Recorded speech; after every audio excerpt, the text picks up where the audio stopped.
wanted to ask you both the same questions. When you were in high school or secondary education, when you were in your late teens, and you were thinking about your future, could you ever have imagined that you'd be here tonight, experts in your field, having come together after all those years? Would you have ever imagined that would have been the path that you have taken? Could you tell us a little bit about your high school years? Oh, I was hoping you'd go first. I've been blabbering away. When I was a high school kid, all I wanted to do was to become a professional blues guitarist. Unfortunately, I became a chemistry professor. But seriously, let's see. I think I would have preferred to have been a blues guitarist. I honestly think I would have preferred it. It's my real passion. But they both are. They both are. I don't think I can choose between the two. What would Ronnie say about that? I think you are a blues guitarist. Oh, don't you think so?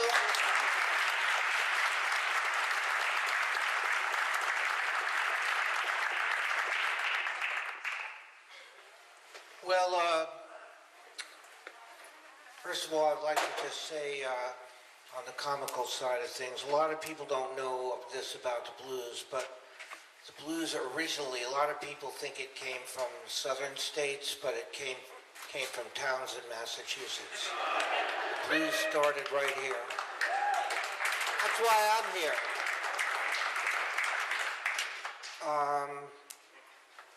I always wanted to play music my whole life.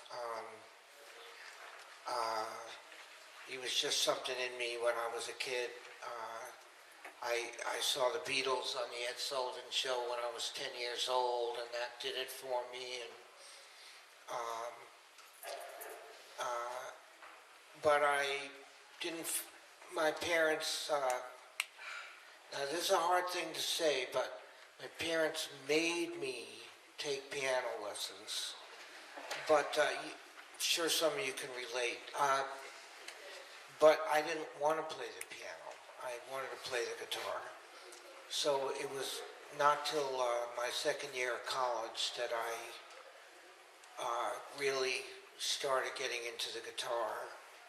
And, you know, you don't ever think that you're going to be doing this. It's a passion. It's not a profession. It's not a career. It's a love. It's a deep-rooted passion, and I never would have imagined that I'd be playing. But I just kept following the force, you know, going out and looking for it everywhere, and joining this band, and then a better band, and then a better band, and I never did it for the money, there isn't a lot of money in blues, to tell you the truth, but there's a lot of satisfaction, and I have a lot of gratitude.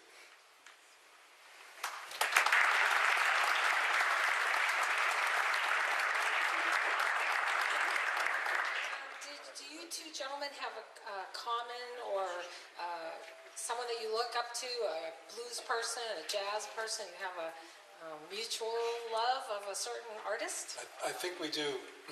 My favorite blues guitarist is a man called Peter Green, who was in the original Fleetwood Mac band. And the first time I spoke to Ronnie, which is only about a week ago, I think we Skyped each other. And the first thing he said to me was, "Do you like Peter Green?" And I said, "Of course I like Peter Green. Absolutely love Peter Green's playing." So, yeah. Well, after hearing you play tonight, I think you're my favorite blues guitar player. Yeah, he's pretty good. You know, I don't know anything about the elements.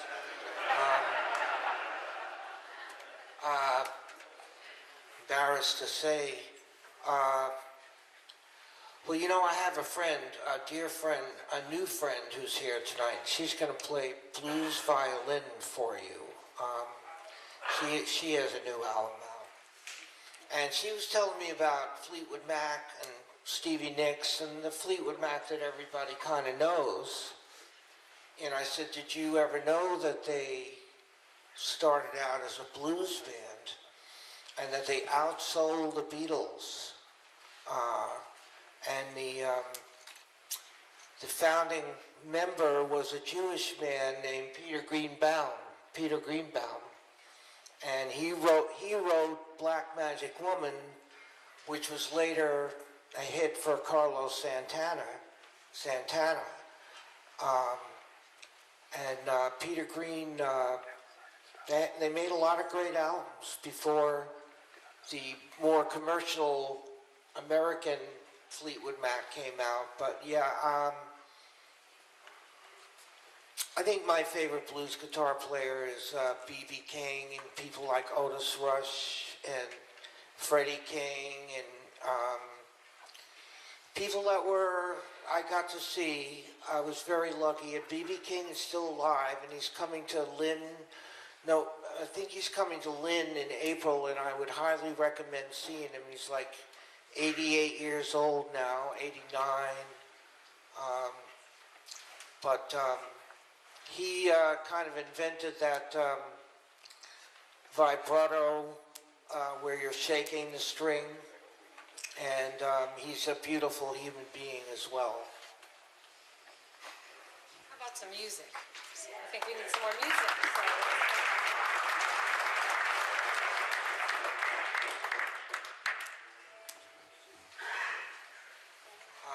Dr. Horvath, you were asking about, you wanted us to talk about how we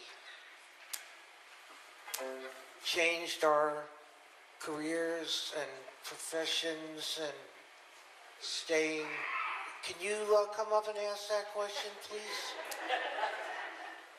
Come on, that was important. All right. And I'm going to tell you something else that wasn't on the program.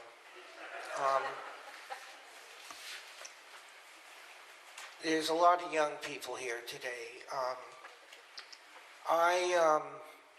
I got into drugs when I was 18 years old. I got into pot and later cocaine, and I'm clean and sober 25 years now, thank God. But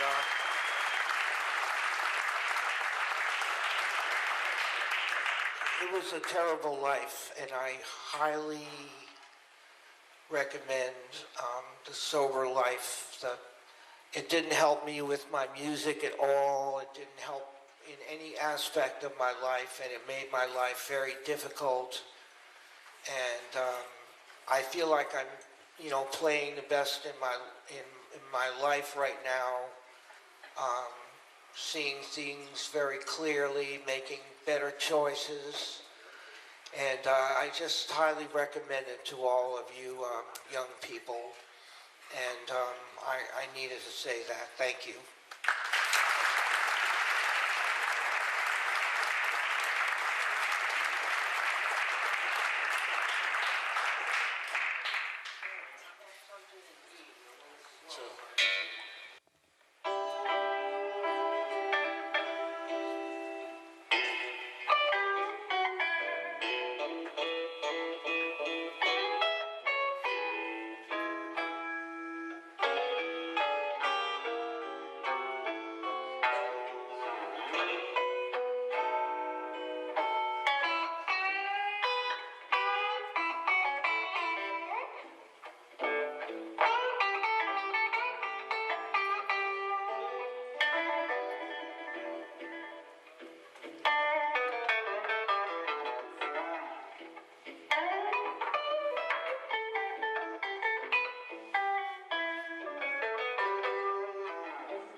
question that Dr. Horvath, I do know, wanted asked.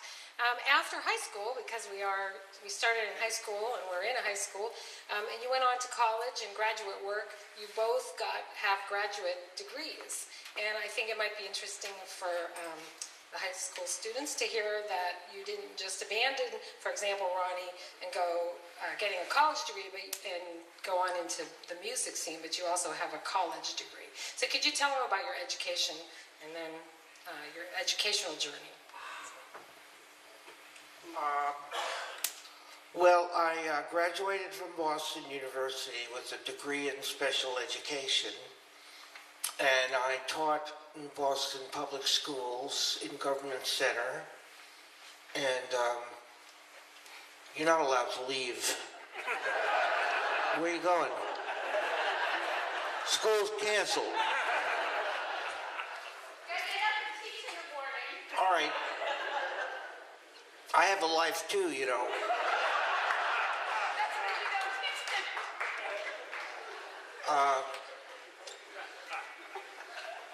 Yeah, so, after I graduated from Boston University, I fell in love with working with special needs kids, and that's what I got my degree in. And taught for a while, for about 5 years, but then in 1978, we had the blizzard of '78, and I went on the road with a band, and we went on the road for almost a year. And before I knew it, I had all these opportunities, and I never got off the road after that. I was on the road for like 25 years. And it's only been in the last, 10 years that I really settled down and just play the Northeast, New York. But it's okay to change. Is this what you're looking for? It's okay to change in midstream. If you have something and you're doing something you love, but then you find something else that you love, because that's what happened to me. I ended up choosing music, and after being a school teacher, and I'm glad I did both, to tell you the truth. So that's my answer.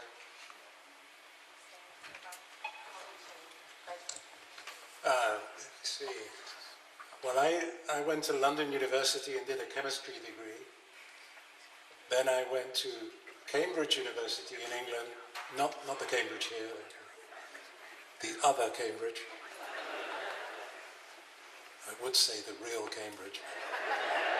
I'll say that.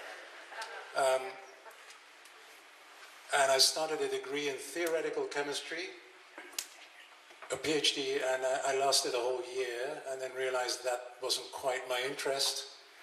Then I started another PhD in physical chemistry and realized that wasn't quite right either.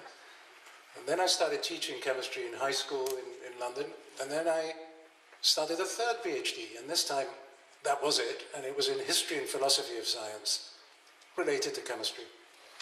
And I finally found my niche, and I came to the US 19 years ago now as a postdoc at Caltech in Pasadena, California. I teach now at UCLA, where I teach classes of about 350 students in a room about the size of this.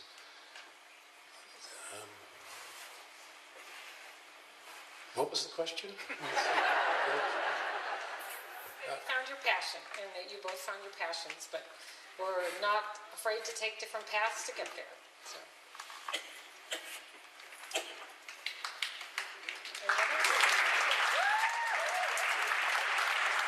Anybody have any musical questions or personal or just any other questions for them? Yes.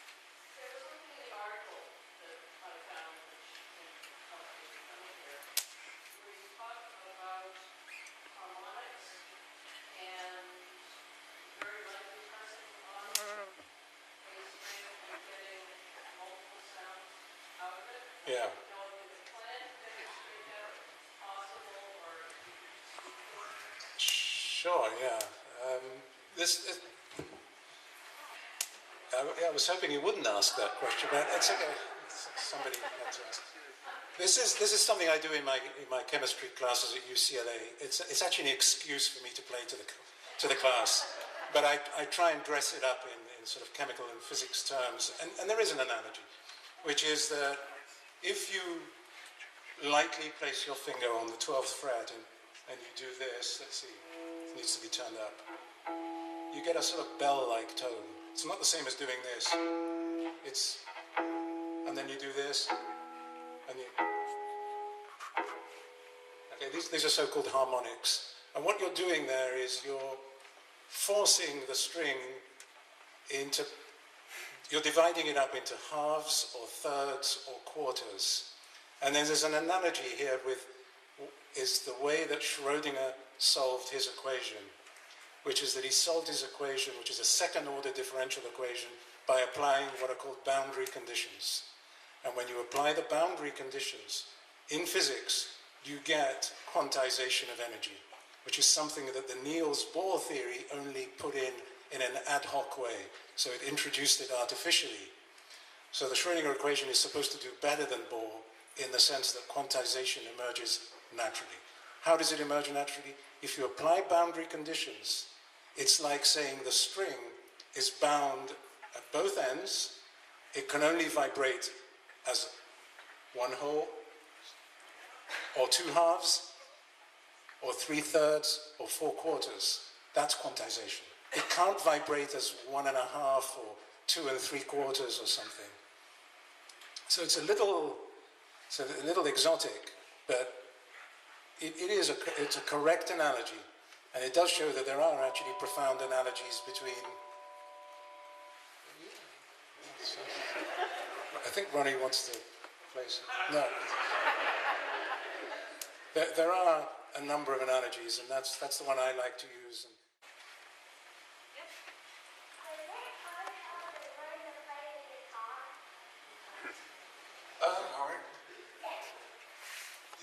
I mean, it is hard. I was fortunate that my dad played music. He didn't play the guitar, he played piano. My dad prided himself on being able to pick up any instrument and within about 5 minutes being able to get a tune out of it. So I grew up knowing that it was possible to play by ear. I mean, I don't read a note. I've tried to teach myself music. I get impatient with it and I go back to just fiddling. All guitar players are inveterate fiddlers. But it's possible to play by ear. But I knew that because my dad played by ear. Ronnie, what do you think about this? Guitar playing wasn't hard for me. That's why I do it. I don't like challenges.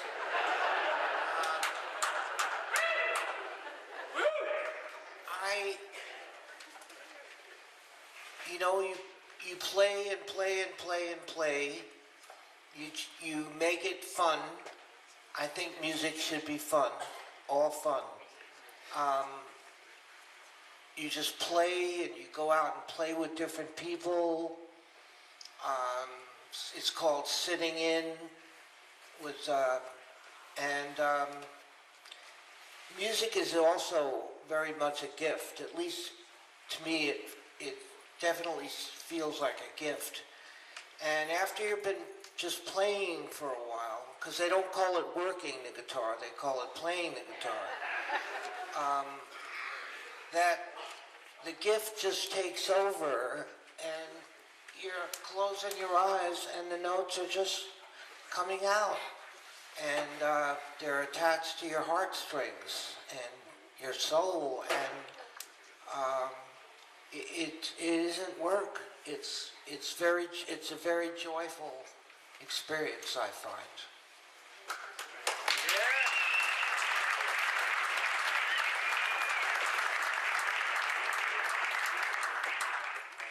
I'm definitely in the wrong job.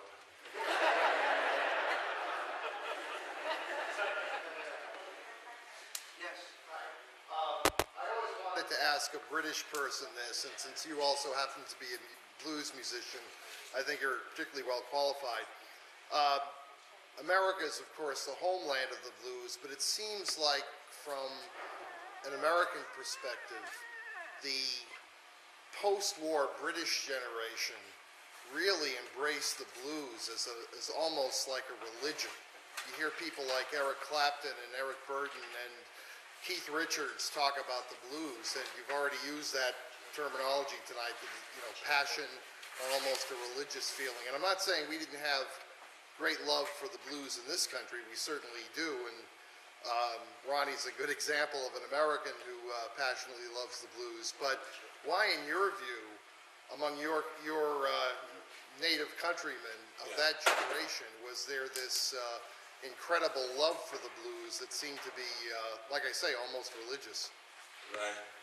Well, the blues is the music of the disaffected, and British youth in the 1960s was disaffected. We didn't have such a luxurious lifestyle as you had over here. We basically had a harder life, I think, and as a result, we were drawn to the blues. Does that work, or do you not believe that? You believe it? Yeah. Yeah, I had it pretty hard. You had it? Yeah. It's also, the grass is greener on the other side. There's a certain romance, there's a certain exoticism about music that comes from a completely different country.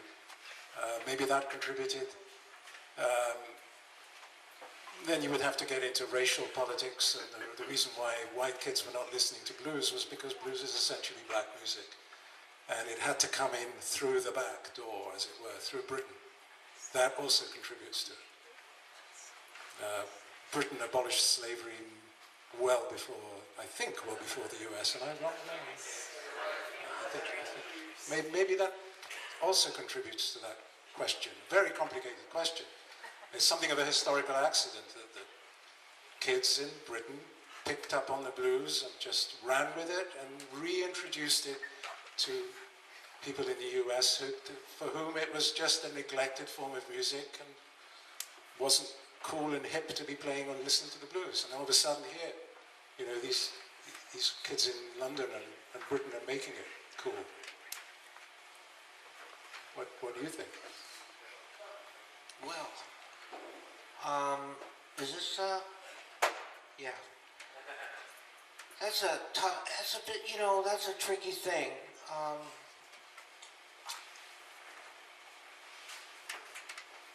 There was a lot of heavy music going on in America in the 50s and 60s.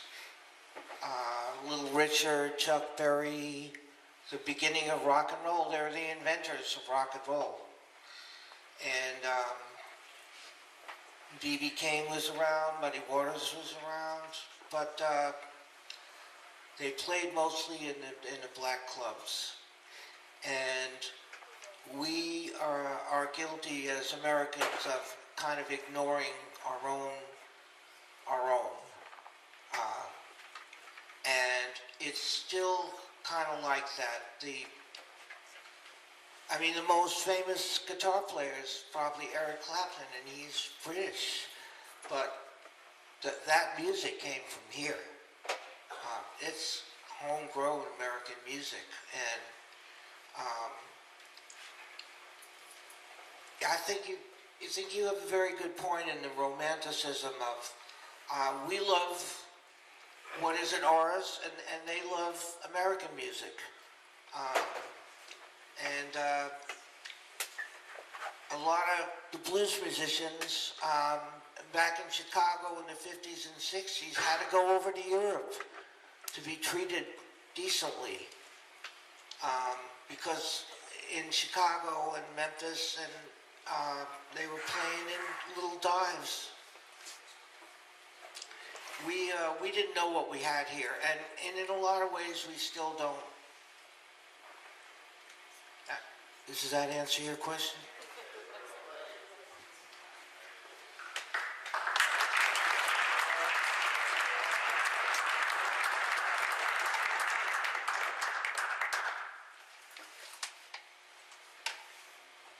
More questions or music? Yes.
You know,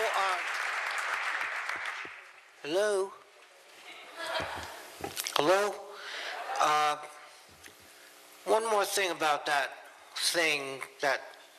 interesting thing between Europe and America. You know, Jimi Hendrix couldn't get anything going playing in America, and they brought him over to London, and he became a huge star. Yeah. You know, so it's just funny how that works. You know, they they had a better ear for music than we had for our own homegrown artists. But I believe it doesn't really matter what country you're from. If you got the feeling and the soul, you know, it's gonna come out. You know. So how are we doing for time? Got all night. Play! Yeah, we're gonna bring my friend Alana Katz up to play some violin for you. Yeah.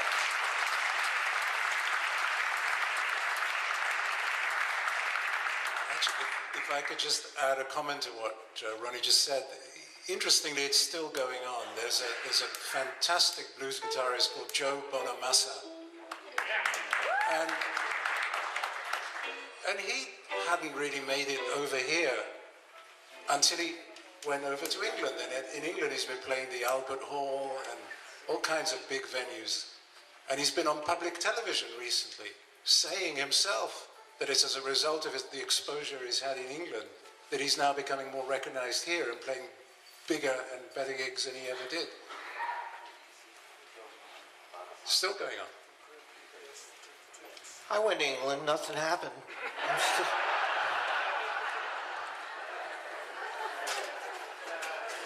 I'm still waiting. I should come over. Can you say something about one of the most beautiful things about the blues is the respect that the artists show for one another. And there's a graciousness that happens on stage night after night when different artists are brought up to play and share together. And there's this respect amongst each other that's really beautiful. Can you say something about that? Graciousness? No, you're the gracious one here.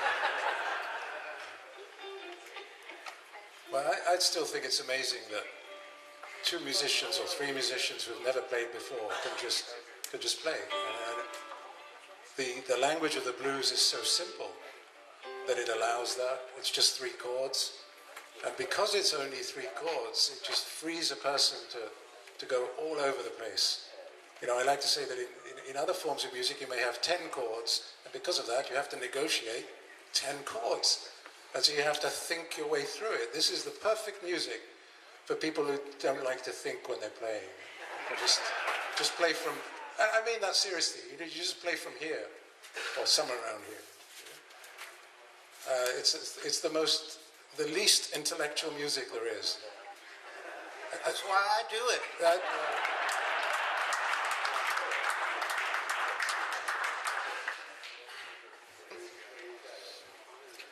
I think the flamenco music of Spain is also similar, and that's just from the heart and improvised.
play a song. You guys just play along with me. I'm not going to tell you anything about it. But it's not a blues. It's a pretty song. And, you know, just talking about music a little bit. As I've hopefully become older and wiser, two things going on at once. I'm learning to play less notes and not feeling like I have to fill the music up all the time and leaving space in my music. And I think that's very important for musical artistic students interested in playing. And you know, like, I really mean it when I say I never did it for the money. I did it because I love it. And when you do what you love, you know, the money will come later. And of course, in my life, it hasn't come. But no, just seriously, do what you love, and everything will fall into place, you know. I get a lot more out of playing like,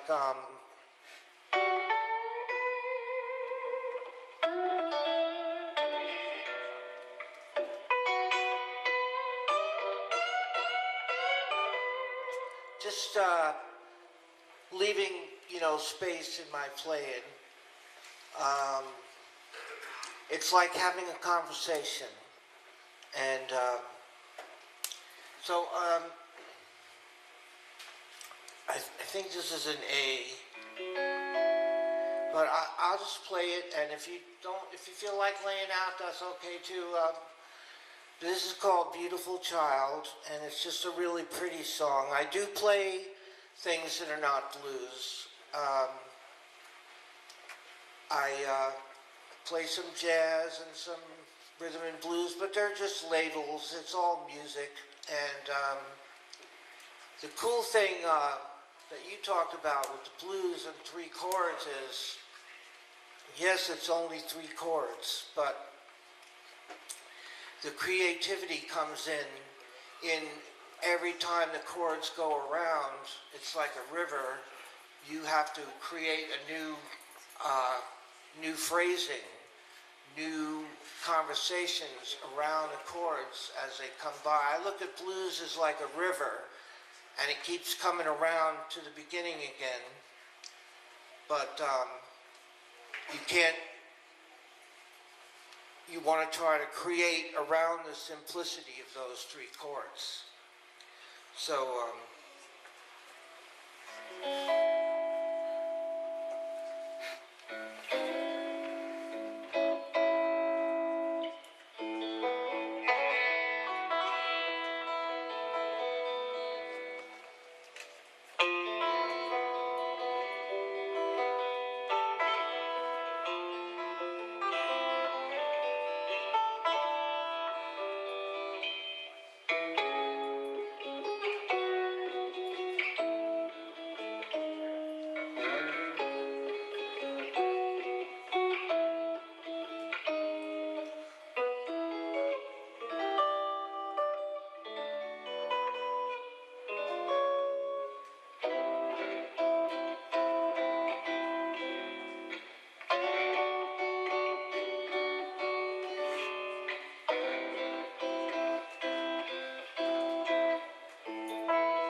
Thank you.